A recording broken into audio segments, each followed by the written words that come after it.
Okay, good afternoon. Thank you again for coming and participating. My name is Ann Dunbar. I'm the project coordinator of the Armed Forces Legal Assistance Project at Prairie State.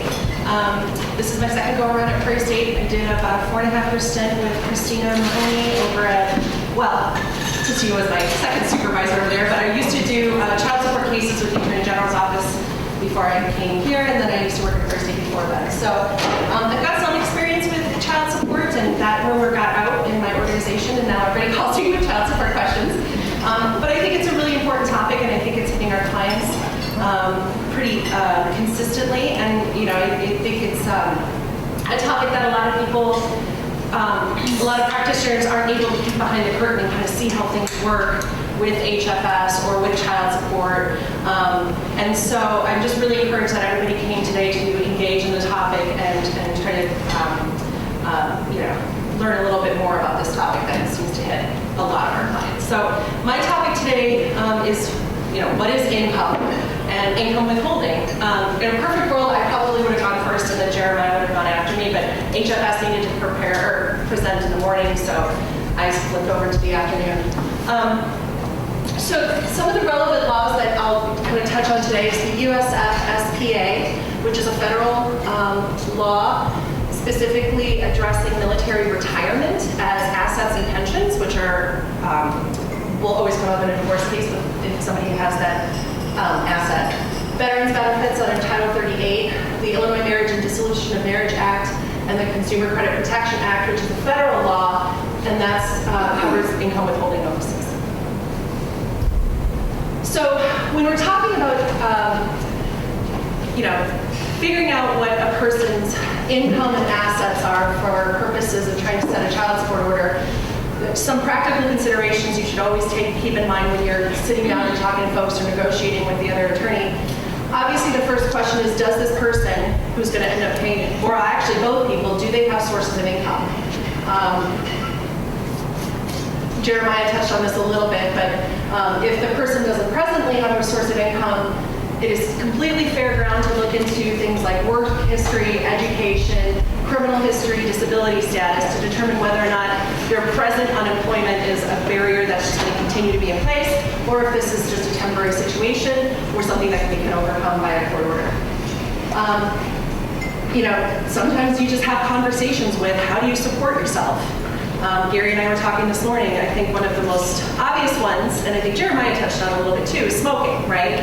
A lot of times you can smell it on somebody when they walk into court that they're smokers, and they say, I have no income, I'm not working. Well, how many packs of cigarettes do you smoke a week? And I've had a judge take the number of cigarettes times the amount of the pack, and that was their income for purposes of setting a child support order.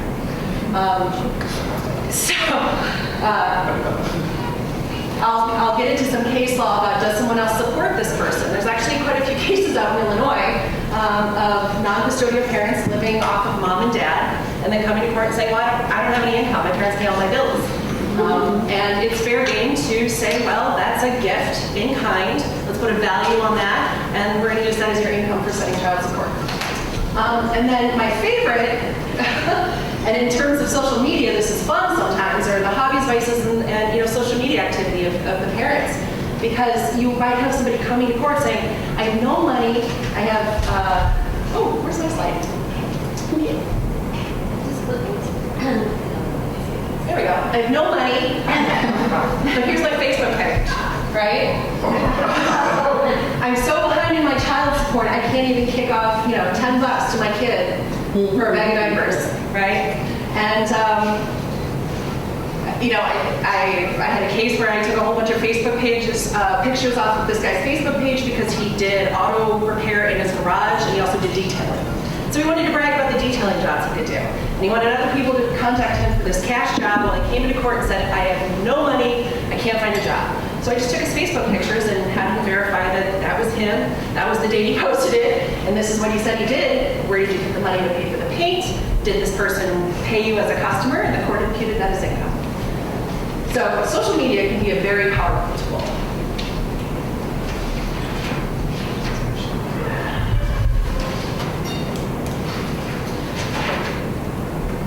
So the notion of income is statutorily defined in Illinois. Now in Illinois, the income of both parents is relevant, so these analyses can be used on both the custodial parent and non-custodial parent. And we're still using those terms. I think everybody in here is smart enough to know what we mean, rather than saying the parent with majority parenting time, because we don't have a lot of time to talk, so I'm just going to keep saying custodial parent and non-custodial parent. But the income of both is now relevant. The definition of income does not mirror tax laws. And you hear that a lot too. Well, that's not taxable income, so you can't use it for child support. No, not true. Never has been. And in Illinois, child support is heavily litigated, as you can imagine, and there are tons and tons of appellate cases on issues of income and modifications and deviations from statutory guidelines. And in this major overhaul a couple of years ago, a lot of those cases got codified. So now we have statutory language that sort of mirrors the way the appellate courts were looking at these cases. So let's start off first by talking about what's not income, because the idea of income is a very big topic. So we can quickly dispose of means-tested public assistance programs. So SNAP benefits, TANF, SSI, those are all based on the income of your household. And so that is not a form of income that can be used for purposes of entering a family support order. Also in the statute, and I think Jeremiah again talked a little bit on this, but if custodial parent, or I guess either parent at this point, has other children in the household and is receiving child support for those children, survivor's benefits, either through a Social Security survivor benefit or through DIC, which is a veteran's benefit, or foster care payments, which was Kim's question, that is not income. You do not add those numbers on your analysis when you're trying to figure out what the income of each parent is. Yes. Yeah. There's a case called Henry, the Marriage of Henry, where Yep. the dependent's benefit for the child was the only child support. Does this statute change that? No, and I'm going to talk on Henry a little bit. Sorry. No, that's okay. That's okay.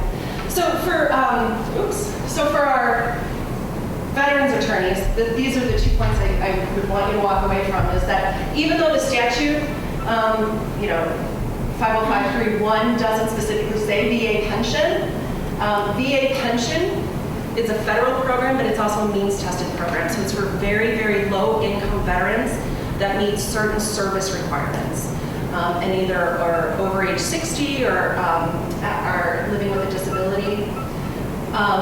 And it's a very meager amount. It's a little over $1,000 a month. But it's means tested. So even though it's not specifically listed, it's something to keep in mind for our veteran clients. And Yeah. that VA pension, is that a little bit like SSI in a way? No, it's not based solely on disability. If you're low income, if you meet certain service requirements, and God, somebody help me, what's the third factor? Martin? Disability or age. Yeah, it's disability or age, right, okay. So that's definitely different than a VA retirement. VA retirement, VA pension, and VA disability. I'm going to talk about all three of those. Okay. Yeah, there's three sort of main, and then like active duty pay too. That's another sort of military family income source. DIC is a survivor's benefit. So when we're looking at the second, right here, we're talking about income for children in the household that aren't the children at issue. So let's say mom is going to be the one that we're looking at, and she's got a child whose father was service-connected disability and died. So then that child would arguably be entitled to a dependency and indemnity compensation benefit, and that's considered a survivor's benefit, so it would not be income for the household. Any questions about that? So in cases where, there are public assistance programs, where you can't actually determine any, source of income for the family, then again, Jeremiah touched upon this, $0 orders. We used to talk about them all the time. I think every judge uses that term. We were using them in the AG's office, but there was nothing in the statute that said a $0 order, but now there is. And so it's specifically, if you're means tested, if you can't work, incarceration, then there's the rebuttable presumption that can be overcome. it's a rebuttable presumption that a $0 order shall be entered. I had a case in Rock Island County a few years ago. This is when I was at the AG's office. There was a guy in prison who had a child support order at the time that he went in. And the reason that he was in prison is because he was drunk driving and he hit a mother and her 2 children and killed all 3 while they were trick-or-treating on Halloween. So he went through 3 different attorneys just in the time I was there, trying to get his child support order zeroed out. I'm in jail, I can't pay it, well, you can't do this to me. And the judge said, it didn't have a rebuttable presumption yet, but the judge, at that point, it was discretionary, and the judge said, look, you made these choices. These choices put you here, and I'm not going to give you a benefit for that. So I think there's still room to be made for those types of arguments under the rebuttable presumption, but now we have a statutory presumption of $0 orders for incarceration. Okay, so now we talked about what's not income. So now let's talk about what is income, right? And I'm going to focus on gross income because Jeremiah did a great job about talking about deductions and how we get from gross to net. So I'm just going to really focus on that, where we get that first number before we start doing our deductions. So the statute gives us a really, really helpful definition here, which is gross income is the total income from everywhere. So that's what we have to work with. The case of In Re, the marriage of McGrath from 2012 did give a very helpful, I think, definition. Basically, it's saying anything can be income, except for the specific exceptions. And so when total income from all sources, I'm just pulling a handful of highlights of cases from the appellates and the Supreme Court about what income is. So appellate court has In Re, the marriage of Daniel, unemployment benefits. Unemployment benefits are meant to support the unemployed person and their family. There's not a presumption, but it's contemplated, thank you, when deciding how much that person is entitled to, and you actually get like bumps off when you have dependents. So unemployment benefits are completely fair game. Workers' comp is fair game. There's a case about the Illinois firefighters' pension fund benefits. Because there was an argument about the word pension. But guess what? We didn't win. It's income. Tax refunds are income. SSDI is income. Social Security retirement is income. That's Henry. And the Henry case was because, correct me if I'm wrong, because I know there's 2. So there was a huge arrearage that had grown from the time the order got entered until the time that the person was approved for SSDI. And then they got this huge back award, right? And so there was a formula about how to apply the back award to the accrued arrearage during the time the order was in place. And then anything over that, he wanted credit for, but he couldn't, and it was considered a gift. Right? Did I remember that right? Okay. I'm looking at my boss over here.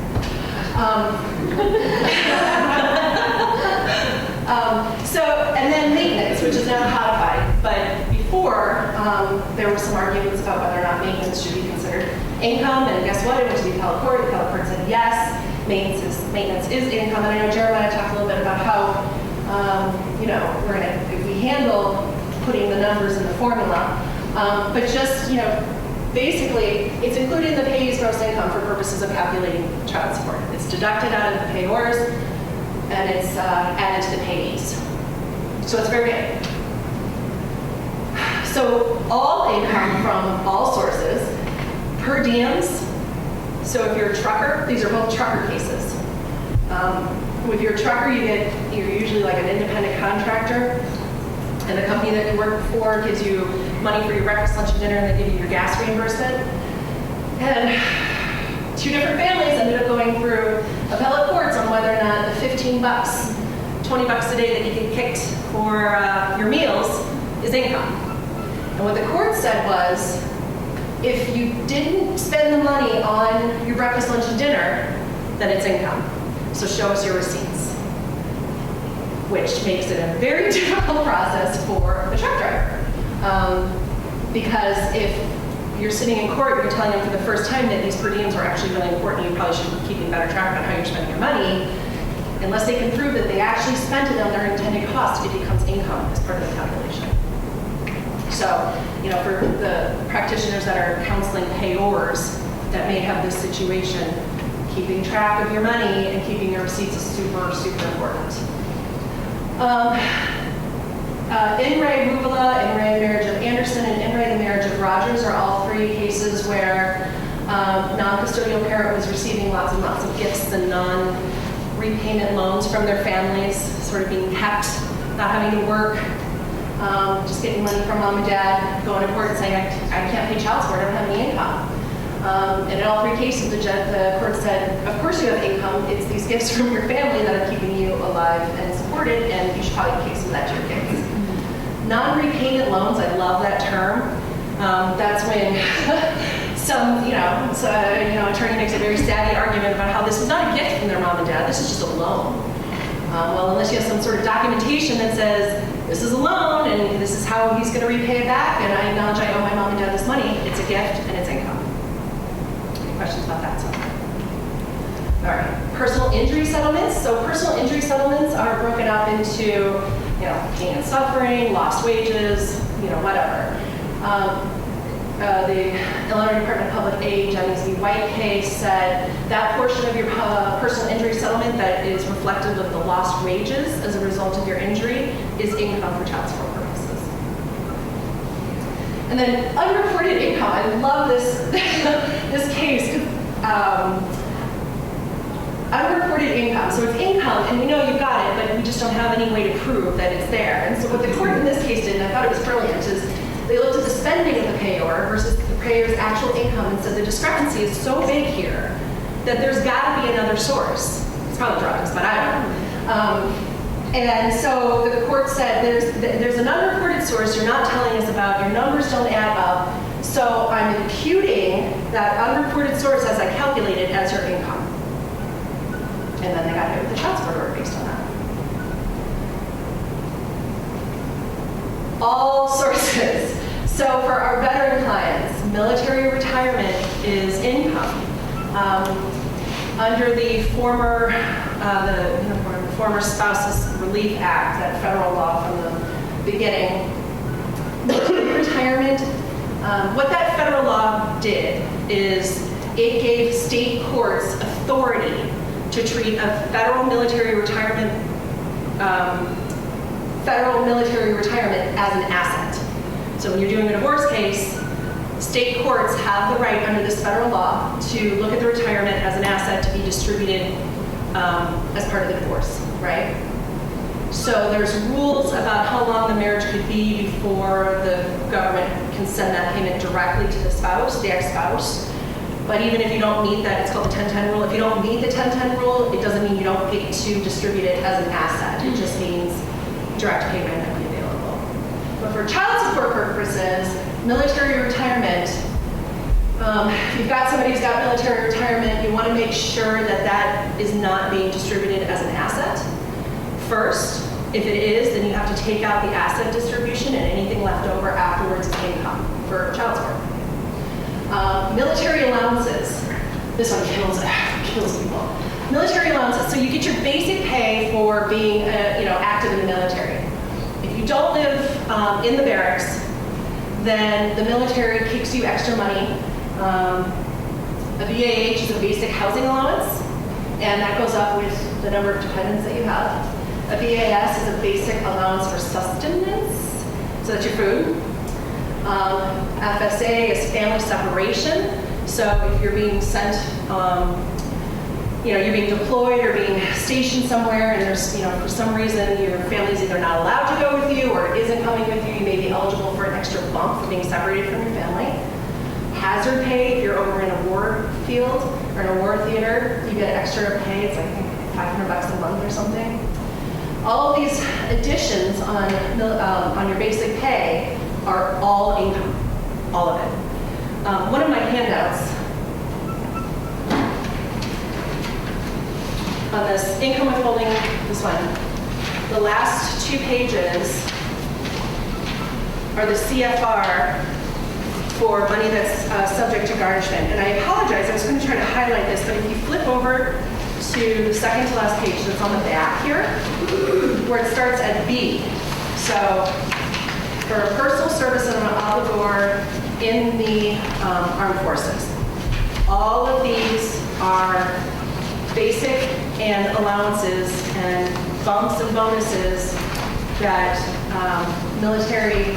current military members receive or might be entitled to, and they're all fair game for purposes of figuring out income. They're all added in. And then I think probably the one that we hear most, and even before,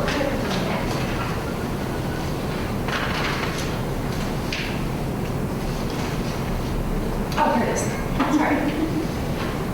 The one that I think we hear most as veterans attorneys, those of us that are doing this kind of work exclusively, is VA disability compensation. So for those of you that don't work with veterans a lot or don't have a lot of experience with the military or the VA, VA disability compensation is a specific form of compensation through the Department of Veterans Affairs for folks who either sustained some sort of injury, developed a condition, or had a condition that was worsened by virtue of their service in the military.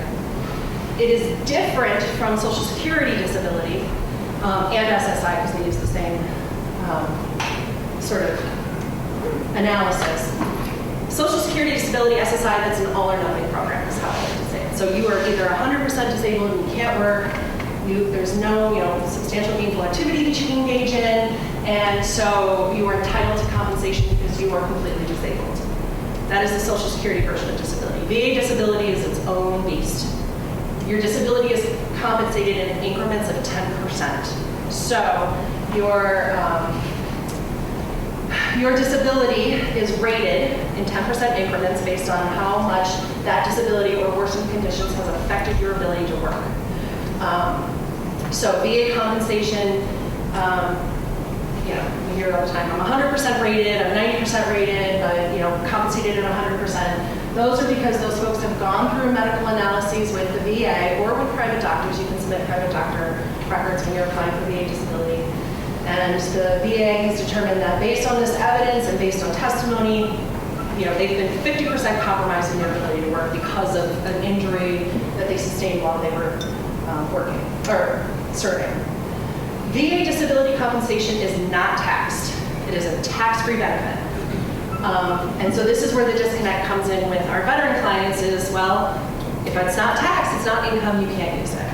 And the U.S. Supreme Court decided to step in on that issue in 1987 and said VA disability is income from which a state court can require payment of child support.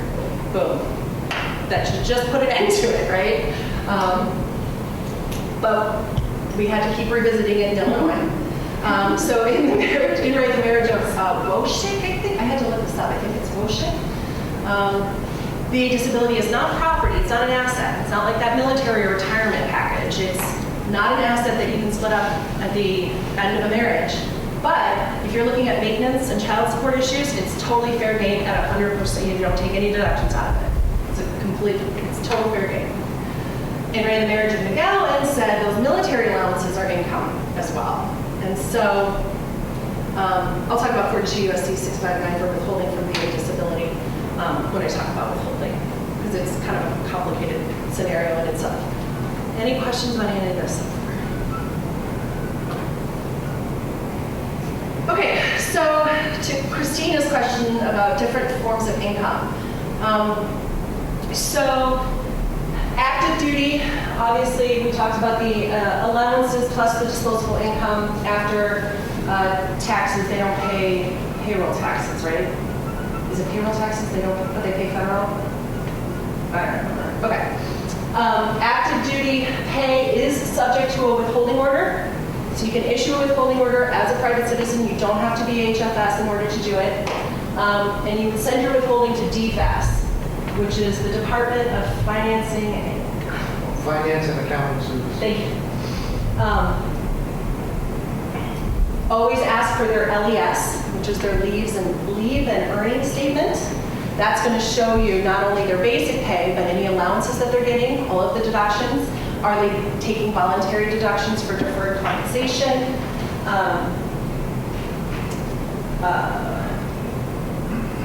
Thrift savings plans are not a required deduction in the military, but it's a pretty high incentive program when you're in the military, and so a lot of active duty will elect a TSP, but it's not required, and so that should not be a deduction that you give when you're looking at their income. And when you're trying to get a support order involving an active duty military member, you always want to make sure that you can show that you followed all of the rules of the SCRA. And the SCRA is a federal law. Illinois has its own version, but it's a federal law. It's the Service Members Civil Relief Act, right?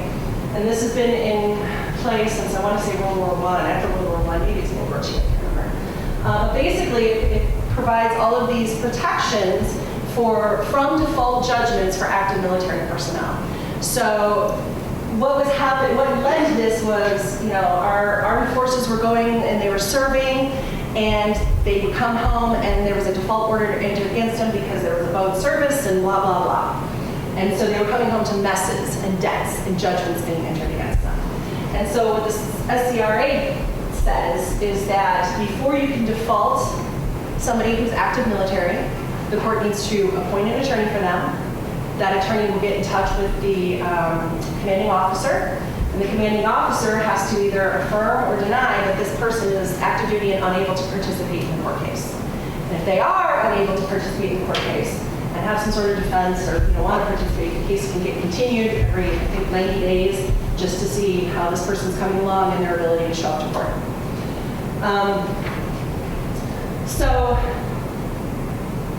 So you just want to be able to show that the proper steps under the SCRA were followed, because if they weren't, you could be subject to a motion to vacate, probably under 1401, which would be, since, here's some new information the court didn't have at the time, that they were entering this default judgment against you. And we certainly don't want to do all that hard work and then just lose it all because we missed a step in the SCRA. And so that's for active duty. SCRA does not apply to retirement or VA disability issues. So for retirement, I talked about it's also a marital asset. So again, if it has been distributed as a marital asset, you want to make sure you take that part out first before you add the remainder in as income. And the provision for that is 10 U.S.C. 1408. That's the former spouse protection act. Retirement, if you want to get withholding on it, you send it to DFAS. The former spouse can actually request written information from DFAS regarding the military retirement. So it's not something that's protected under confidentiality, per se. You can actually get some information directly from DFAS as the non-military spouse for information regarding retirement. So that can be a very powerful tool. And then VA disability. So it is tax-free. If the disabled veteran has dependents, including spouses and children, well, maybe one spouse and some kids, then their benefits get bumped up if they're rated at more than 30%. I don't think you get any bumps if you're under 30, but if you're over 30, then you get bumps for dependents. VA disability is not a marital asset, and it is not subject to withholding orders unless the person waives retirement. And this is going to be kind of a complicated notion that I'm going to talk about in just a little bit more in a bit, but just keep in mind that if the person waived part of their retirement, which a lot do, in order to receive present disability compensation, if they've only waived a portion of it, then you can get a withholding order on it. If they waived all of it, then you can't. So, and I'll talk about that. You can get a benefit statement from the VA. Once VA disability drops into a bank account, it is 100% lienable. Our other benefits programs like Social Security, TANF, if those are dropped into a bank account, you can maybe go and make your arguments about why this is exempt income. It can't be used for garnishments for judgments. It does not apply to VA disability in the child support context. So HFS is fully within their authority to lien on a bank account that has your $20,000 back pay from VA disability sitting in it to make up your child support obligation. I just had a case where, that exact thing happened, and so it's a workaround, and everybody from HFS, please plug your ears when I tell you this, but there's actually, you can request, it's basically like a debit card that they'll put your disability payments on, so it's not attached to a bank account, so then it can't be linked. Because HFS can't send a withholding order to the VA. So that's a workaround. Doesn't mean they don't owe the money. Doesn't mean that they're not going to have all these other administrative remedies, imposed on them, like losing their driver's license, their passports, can't hunt, can't fish. But there is a workaround to just try to keep that benefit available for their basic needs. So from a practitioner standpoint, you want to keep in mind that disability ratings can change. They can go up, they can go down. I've seen it both ways. And so a change in your rating, if it would result in a child support modification up or down by, I think it's like 20% is what the judges are going to look for. There's case law that says 15% wasn't enough. So if there's a 20% change, then that could be a basis for a child support modification. Because either your disability's gotten better, so your income has gone down, which means you're more likely to be able to go work. Or your disability has gotten worse and your compensation has gone up, and so your child support can go up. With VA disability, keep in mind too that if you're working with somebody who says that VA disability is their source of income, there's nothing that prohibits somebody from receiving both VA disability and Social Security disability, and they don't offset one another. So there's no dollar-for-dollar reduction from one to the other. You can get a full disability award and a full VA compensation award.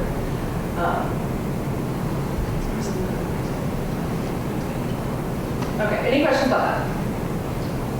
Okay. So we touched a little bit on derivative Social Security benefits with Jeremiah, but I just wanted to go through a very simple calculation just to illustrate what this concept means. So this is now statutory. Before it was case law. But if you are parents and you're getting SSDI, sometimes you qualify to have extra benefits paid for purposes of maintaining, support for your children. And so that in an intact family is usually just sent to the person that's getting the Social Security disability. In a non-intact family, it just really depends on who signed up for it.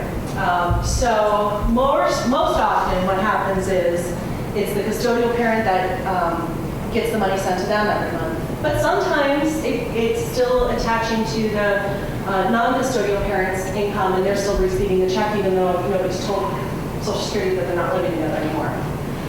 So in this illustration, parent 2 is getting Social Security disability.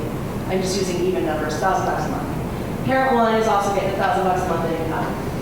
Child lives with parent 1, and there is money coming from Social Security Administration to this household for that child from this parent's disability award, right? Do everybody follow?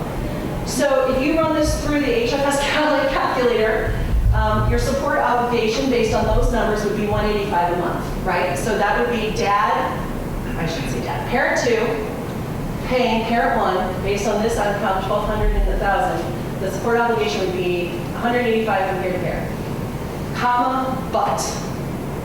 What this says is that if that derivative benefit is higher than what child support would be, then child support gets set at 0. That child support obligation is satisfied 100% by that Social Security derivative benefit. Does that make sense? Now, I didn't put it on a slide, but I ran the numbers opposite, and I put the child over here. So dad was getting the money in his account every month, but the kid was living with mom. And this number came out to $215. So in that scenario, dad would have to turn over the entire derivative benefit plus $15. And then there are some, every now and then it happens where despite this calculation, this number is lower than what the child support obligation would be. So then you offset, right? So let's say the child support obligation came out to $300. Child's already getting $200 a month from Social Security disability, from their disabled parents' disability award. So child support would be the difference. The child support would be $100 that this parent would end up paying out of their disability to make up the difference. Okay? Any questions about that? Yeah? So when I heard in my presentation, I noticed that HFS has updated their calculator, so there is an SSDI button now that you can press, it's coded in, and it'll calculate the profit. Oh, cool. Which blew my mind. That's awesome. Yeah, it does. Yeah. But I did it right though, right? You did.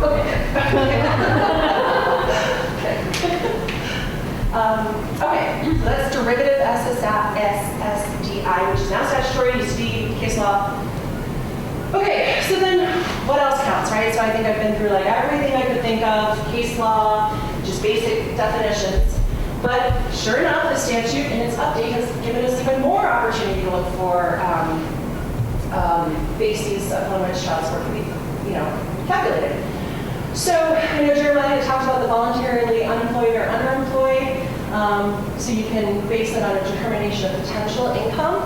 Those are really fun hearings. That's where you're inquiring of the non-custodial parent, their college education, their work history. I always, as a matter of course, asked, have you ever been convicted of a felony? That question may change the landscape of child support now that the law for sealing and expungements has been broadened so much that usually if there were felony convictions on somebody's record, we'd say, oh geez, this person's going to be really hard to employ or they're going to have very limited employment opportunities. But now, as practitioners, we may be able to peek behind their curtain a little bit and say, well, what were you convicted of? How long ago was that? Would that be eligible for a sealing or expungement? And is that something that person should be strongly encouraged to pursue to clean up their record and make themselves more employable?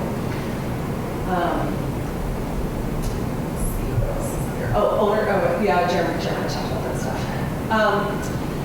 So the statute also says that if there's an insufficient work history, there's a rebuttable presumption that that parent's income is 75% of the most recent federal poverty guidelines. So I just did a little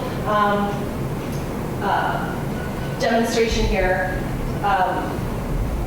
Basically, the takeaway from this should be that no matter what custodial parent's income is, if non-custodial parent's income pops up below that 780 mark, it's going to come out $40 per child.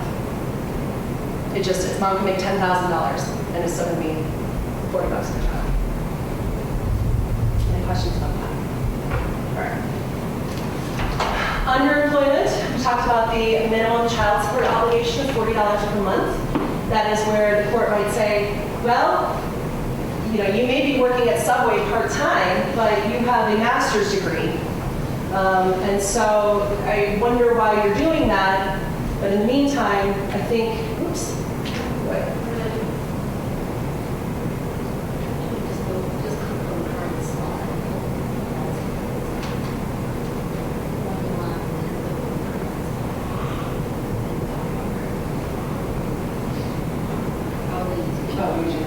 Sorry about that.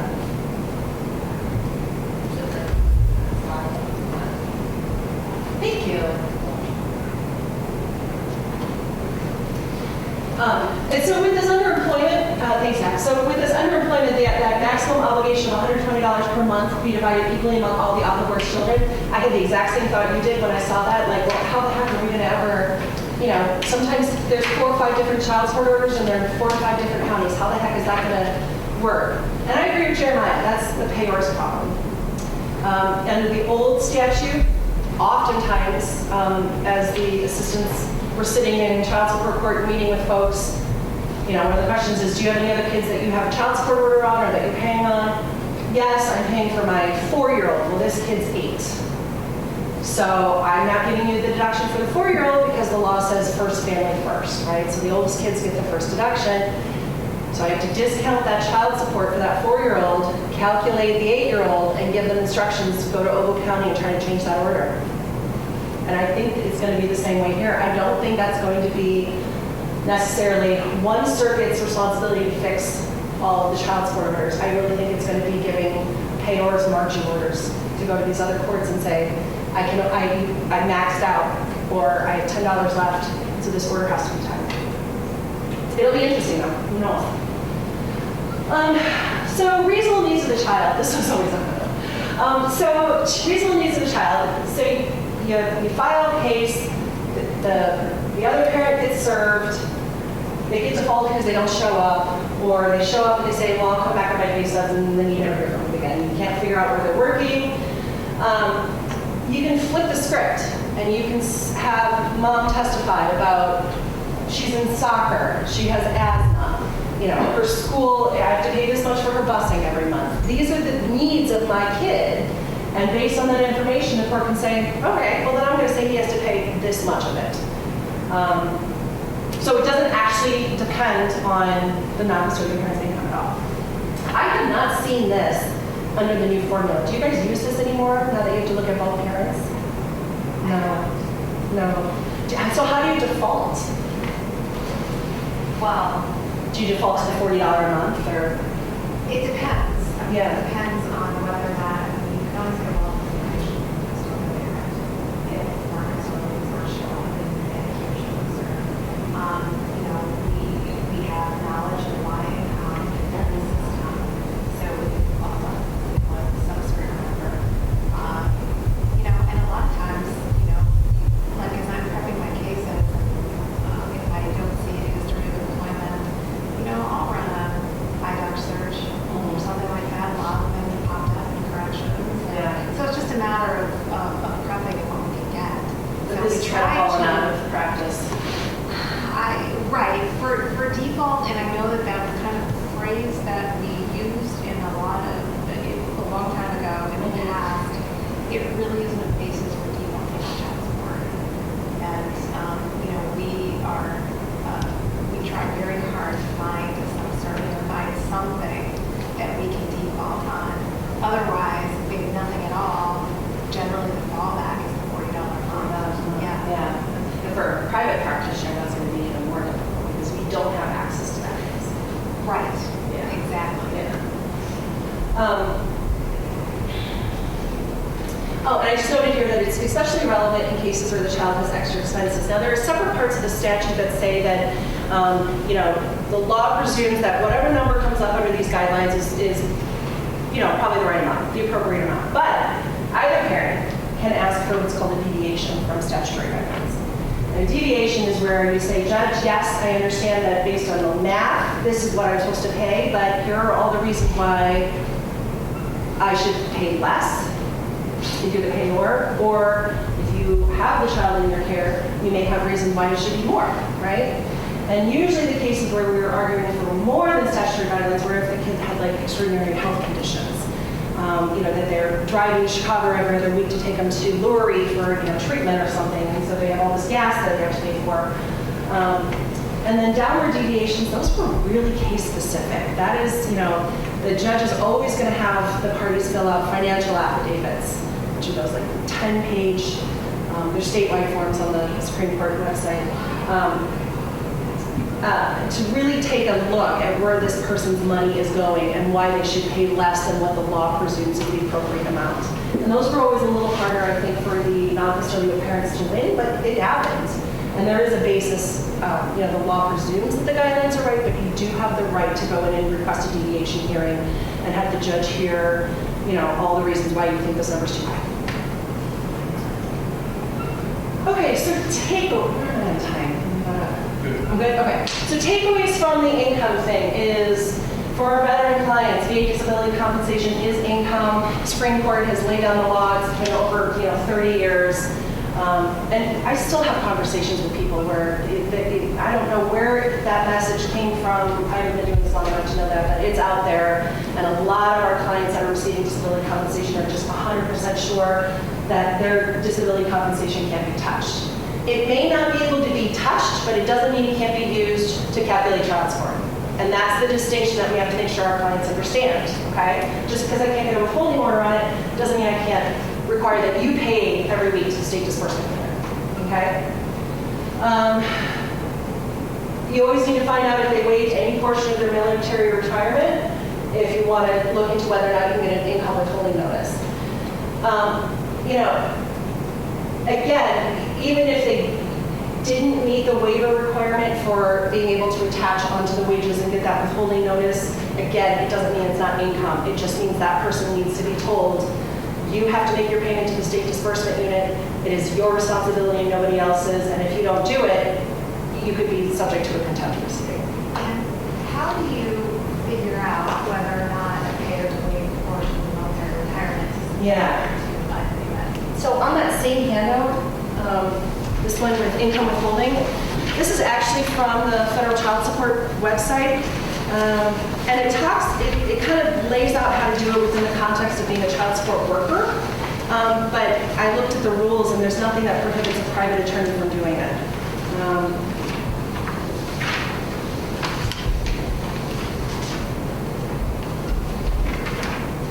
So you should be able to contact your regional office to find out whether or not that waiver happened, is the short, and it should be in there somewhere.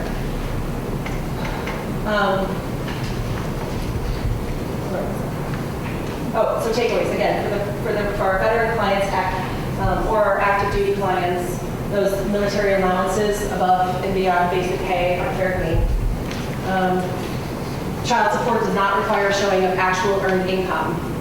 Again, I went through probably 20 different, and I don't think I exhausted the list of other ways income can be demonstrated. Social Security recipients may satisfy their child application by virtue of that derivative benefit if they've paid it enough and their child is eligible for it. You always want to make sure that you know those numbers. $0 orders are now available with statute. Unreported income is very real and is used often by judges in setting child support, but you need the evidence, as we were talking about earlier with the smokers and the tattoos and the pictures of your new rings on Facebook. It's a very real thing. It's going to take a little bit more legwork, but sometimes I think the judges kind of got a kick out of it when we were able to do that. It can be from an attorney perspective. Okay, so that was income. Any questions about that before I move on to withholding? So withholding.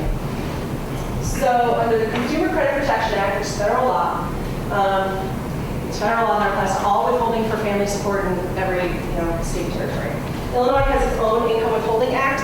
There used to be like 3 different areas in the statutes talking about income withholding. It was like in public aid, judgment, creditor garnishments, and then INDMA withholding for child support. And so I think it was just last year, they put them all in one place, and that's the Illinois Income Withholding Act.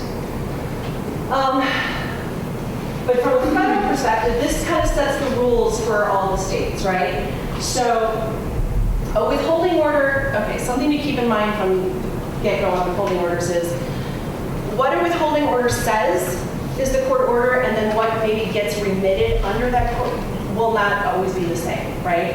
And it's because of withholding maximums. So what this law says is that you can withhold the entire amount of the ordered child support, right? So long as it doesn't exceed the maximums. Well, what does that mean, right? So the maximums are 50 to 65% of your disposable earnings.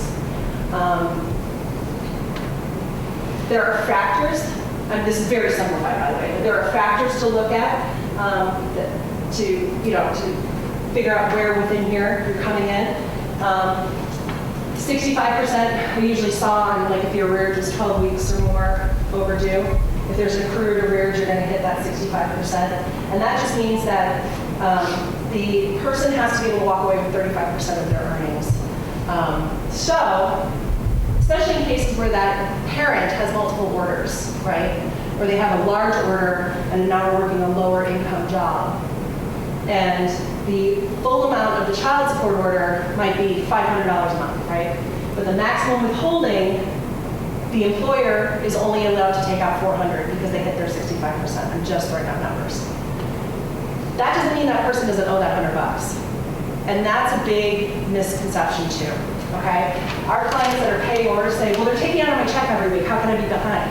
Well, how much are they taking out? Are they taking out the full amount? Well, I don't know what they're taking out. If they're not taking out the full amount, it's because they can't. And it means you have to personally mail in the difference to the state disbursement unit in order to stay current. Okay? So it's not like, well, it's out of my hands. It's not out of your hands. It's your employer's hands are tied in terms of how much they can take. But you still have to make up the difference. And again, you're always in a position, child support is always modifiable. Okay? It's always modifiable, but you have to prove a substantial change in circumstances. So if you're getting your 65% because your child support's too high and you're working a lower income job, you might want to go in and see if you can get it modified, right? So then you don't have to try to pay that extra on your own. But sometimes that's not always available if you lost your job because you showed up drunk or whatever. And then the 65%, so that's prorated, so if there are multiple families, then the totality of the multiple orders can't exceed the 65%. Okay? Questions on that? Okay. The Hague Convention, 31 member countries of the Hague Convention. We're going to see this with our veteran clients. I only had a handful when I was at the AG's office, but these are international orders. These are for children born in foreign countries who might still be nationals of the foreign country, or because it's bilateral, it could also be that Germany issued a child support order and have now sent it to Illinois to be enforced against the person because now they're here. And so that is an agreement that has been reached between 31 countries for purposes of enforcing and supporting each other's efforts in collecting family support. So I should have done these backwards. So UIFSA is the Uniform Interstate Family Support Act, which implements the Hague at the state level, right?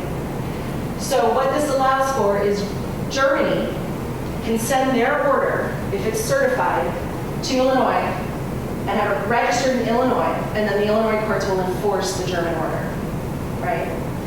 Separately, if for some reason we have an Illinois court and I guess we were talking about the guy from London or something, right? Was that, oh no, that was Mary. Sorry, that was Mary. I got one now. Do you? I had one from Mexico and Germany. That's why I keep I saying got one from Germany. Mexico. Mom and dad lives in Mexico. Dad lives here in Illinois. So mom's able to reach into Illinois and go after child support for dad. Yep. And the statute allows her to hear by phone, which I think is nuts. It's crazy. And our judges, because I got to pay for a long distance phone. And the translations are always fun too, because they have to send the original order, like the German order, and then like a certified translation of the order. So those are, I'm such a nerd, but that's fun.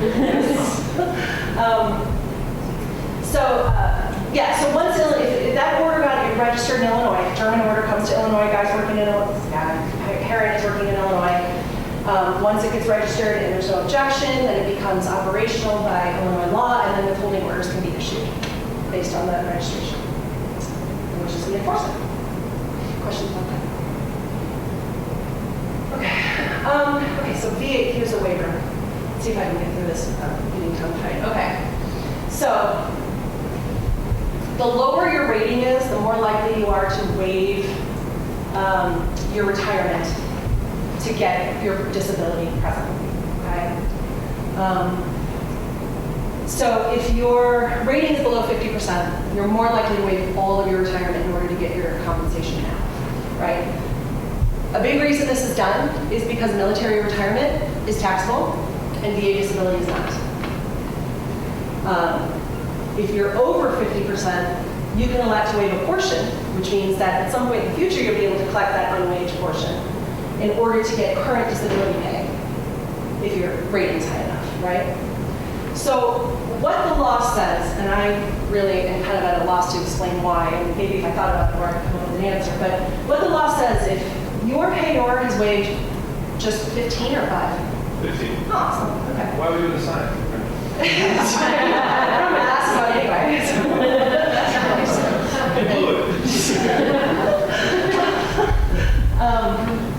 So I don't understand exactly why I'm interested, and I'll probably figure it out at some point. But anyway, so if you waive a portion of your VA disability, then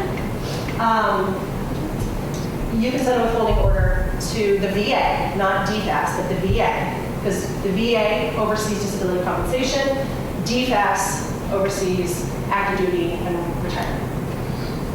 But if they waive all of their retirement pay, then you can't.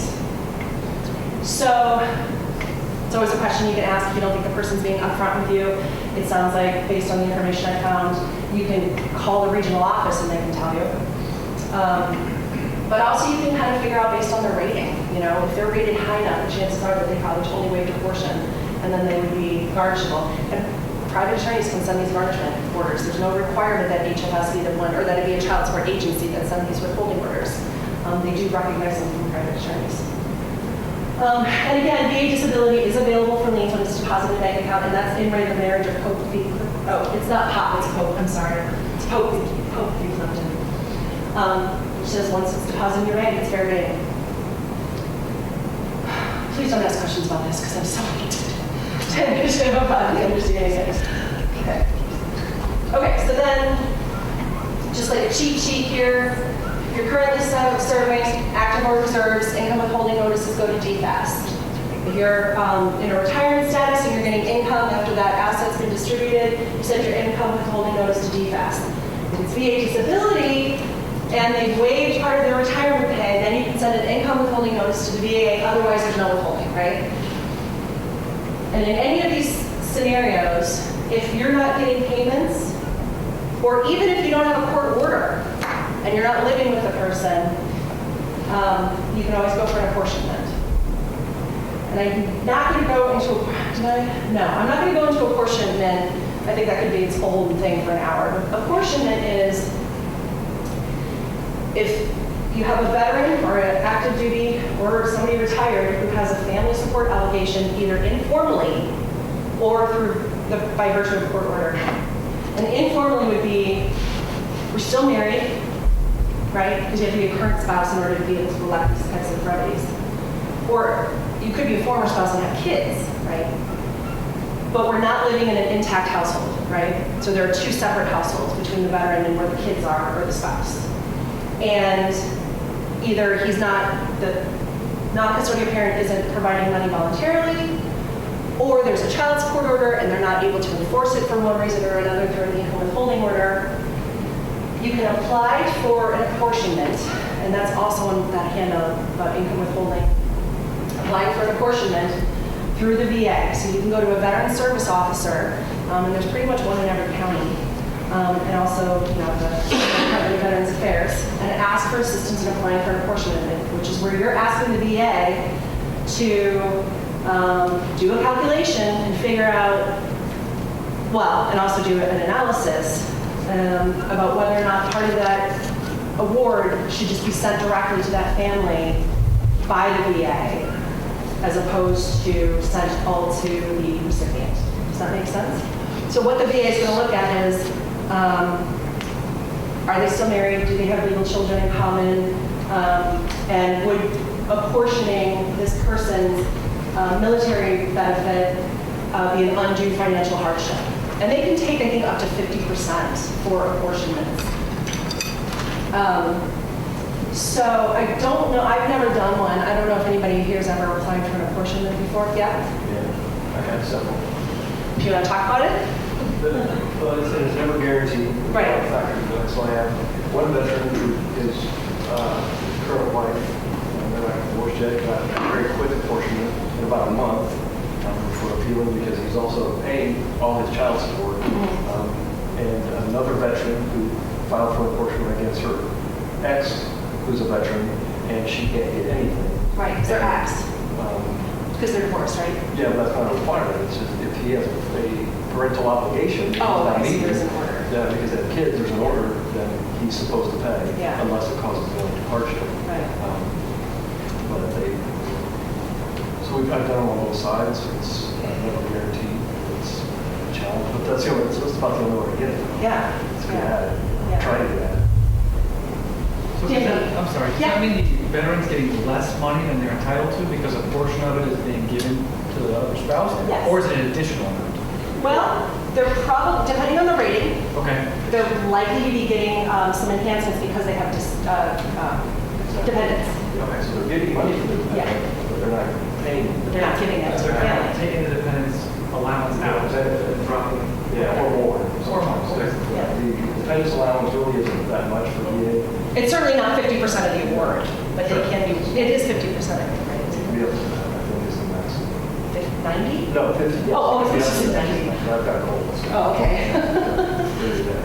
Do you happen to know why the VA will not honor an estate income withholding DFAS does. And maybe they just do it because, you know, I know you're going from state to federal, so one can't. But is there a reasoning behind the fact that the other DFAS does, but the VA won't? It's because there's a statute that says that VA benefits are not garnishable. That's why. Except for family support, though. That's an Illinois. No, it's federal. I think that one's Illinois. For garnishing a federal benefits? Garnishing VA benefits for child support. You think is an Illinois law? Case law. Interpretation of Illinois. Okay.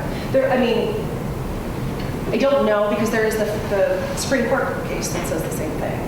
The U.S. Right. Supreme Court case. Like that Supreme Court case, I think somewhere in there, there's language that says we pay people these benefits not for just themselves, but for their family. So like there's positive language in that direction. I don't know whether there's anything that affirmatively gives, you know, the power. The answer, I don't know. Yeah, but yeah, that's the idea, is that when you're compensating somebody for their disability, just like when you're compensating somebody on unemployment, there are factors that go into the award, and one of them is, do you have dependents? Are you taking care of a household? So that was the exact rationale in Rose v. Rose, is that this is not just for this person, this is for this person and their dependents. So. Okay, any more questions on apportionment? Okay, so penalties for non-compliance. So this is in the context of an employer, right? So you've gotten your child support order, the person has an employer, you send a withholding notice to them, and they're not withholding, or they're not doing it right?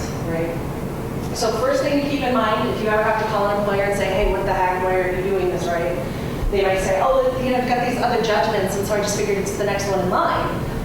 No. I did put the case. Commonwealth Edison versus Denson says child support is the first debt, right? So if you're looking at withholding maximums, you got to put child support first, and then all those other the creditor judgments come second. And I think they just go by first in time. Just because the employee doesn't agree with the terms of the withholding notice, or they don't like the underlying child support order, that is not a basis for an employer to deny or refuse to withhold. And they are still subject to the fines and penalties for non-compliance. And of course, there's a case on that too. It is not an employer's job to determine the validity of a court order. It's their job to follow what that order says, just like HFS. They don't make orders, they don't change orders. They do that in court with the Attorney General's office. HFS enforces that order. So by statute, there's a $100 per day fine on an employer if they're served with a withholding notice and they don't follow it. And I think in this case, and if it's not this one, it's another one, the employer at issue was fined 50 grand. 50 grand? 500,000? Maybe it's 500,000. It was a lot of money. And all that goes to the custodial parent. So from a practicing standpoint, you have to send it by certified mail. I think that's required by statute, but if it isn't, from a practical purpose, or from a practical standpoint, you want to be able to prove that they got it, right? For purposes of the fine, you have to show that the withholding was intentional. First of all, that certified mail is great evidence, and then, you know, all of these arguments about why they didn't do it don't fly, okay? And another practice tip is that there's always going to be a delay between getting the child support order in court on Wednesday and then that person gets paid on Friday. Well, guess what? That withholding order is not going to be there on Friday. It's not going to be there the next Friday. It may take a month before it gets there. It may get there and it takes 2 weeks for the employer to attach it, right? So then by the time they attach it, the person's 4 or 5 weeks behind the child support, right? If they're just saying, I'm just going to wait for the withholding order. Well, guess what? That's not an excuse. If you were in court, or if you had actual notice, or if you were defaulted after being served, you're on the hook. And so if you're representing payors, you want to make sure that they have the instructions on how to make direct payments to state disbursement unit. And that's pretty simple, right? I mean, one of the handouts that Mary gave has how to do, you know, deposit or take it out of your checking account. They have how to pay it online. You can mail it to the state disbursement unit. And you want to do that, one, because you don't want to fall behind, because if a payment sits unpaid for more than 30 days, it starts accruing that 9% interest, right? The interest is not compounded, so it's simple interest, so the interest doesn't grow interest, right? Only this pot is going to grow interest. This doesn't get dumped in here every month. Does that make sense? But if it's more than 30 days, then the interest starts accruing. So they're going to be behind the 8 ball by the time the money starts coming out of their account if they're not making those payments on their own until they see it. So I always said, here's how to make your payment to state disbursement unit. You can stop once you see it coming out of your check. If you make an extra payment, that's fine because it's a lot better than being behind. Okay? Any questions about? Yeah. I seem to remember that there's something in some statute somewhere that requires you to have the non-custodial parent's social security number on the order, or you can't do that. Is that correct? My master's social security number. Yeah, on the support order, or you might get in trouble when you try to slap the employer with. Yeah, that's a good question. I know I handed out one, and I think it's on there. You have to put the I know it's in all the forms, but I I've had employers call me before when I didn't have it on there. Okay, hey, I need this. You only get the fine if the withholding notice is in proper form, and in order to be in proper form, it needs a social security number. the full. They won't take the last one. Correct. Correct. Wow. There's a second district case where the employer successfully refused the fine because they said there was no full social. There's no question. Well, there's a challenge. What if they're adopted? What's that? What if the employers adopt you and they don't have a social? Well, yeah, that's true. Or, you don't know the person's social security number and they never show up to court. I would say in that situation, honestly, from a private practitioner's perspective, you're going to have a very hard time trying to get a hold of somebody's full social security number. Guess who has access to it? HFS. They do. They have access to it. If you have a client and you say, I got the order, I can't get the withholding notice because I don't have a social security number, tell them to go apply for HFS. There is going to be a delay. They're very, very, very good at what they do, but there are a lot of people that need their help. And so, but applying for services, getting into the system, they'll send out those withholding orders. They'll put the order on their system. And, they'll start accruing the interest or calculating the interest, throwing it on the books. I guess that would be my solution. Yeah. I know that you can't call HFS and get it. They won't give it to you. I tried. Okay, so some points of order on income withholding notices. Some states require that you actually take it to a judge and get it signed before it gets sent off. Illinois does not require that, but you do need to send a copy of the court order along with the withholding notice. Always send a return receipt requested so you have that green card. I don't know why the statute still does it, but they do this. You could still waive an income withholding order pursuant to an agreement between the parties in writing, but they're always included with I'm going to have an income withholding notice all prepared and stuck in the file, and if you miss a payment, I'm sending it off. And that's perfectly acceptable still under the statute. You don't have to be a client of HFS in order to have your child support payments processed through the state disbursement unit. They work very closely with each other, but they are two separate entities, right? And they have been organized under two different laws, right? So, state disbursement unit collects payments, adds them to the ledger for the account, and then sends them out, and they're usually mailed out within 24 to 48 hours, mailing, or electronically transferred. I'm going to get into that. So I just say make your payments to the state disbursement unit as best practice. You're not going to have that problem of, did you keep a receipt? Did you get her to sign something when you handed her the $50? He never paid me. Yes, I did. Here's my canceled check. That was for my mom. You just don't want to get into those arguments where the state disbursement unit will keep a ledger for you that you always have access to as a client. But again, my next plug for HFS is that the state disbursement unit doesn't calculate interest, and they don't always have records of tax intercepts, and so, but HFS does, right? And the circuit clerks don't have access to intercepts, and they don't calculate interest. So if you're in one of those cases where Payments are to be made to the circuit clerk. Well, you can go to the circuit clerk and they can give you a record of everything that they have and what the state disbursement has, but they have no calculation of interest. They have no record of any tax intercepts, any bank account leads. Those aren't reported at the local level. So the most accurate record you're going to get in terms of calculating interest and all the money that has been applied over the lifetime of an account is through HFS. So it doesn't mean we can't do the work at the beginning, and it doesn't mean we can't do the enforcement work. But if we're looking at the lifetime of an order, there's an entire agency set up just for that, right?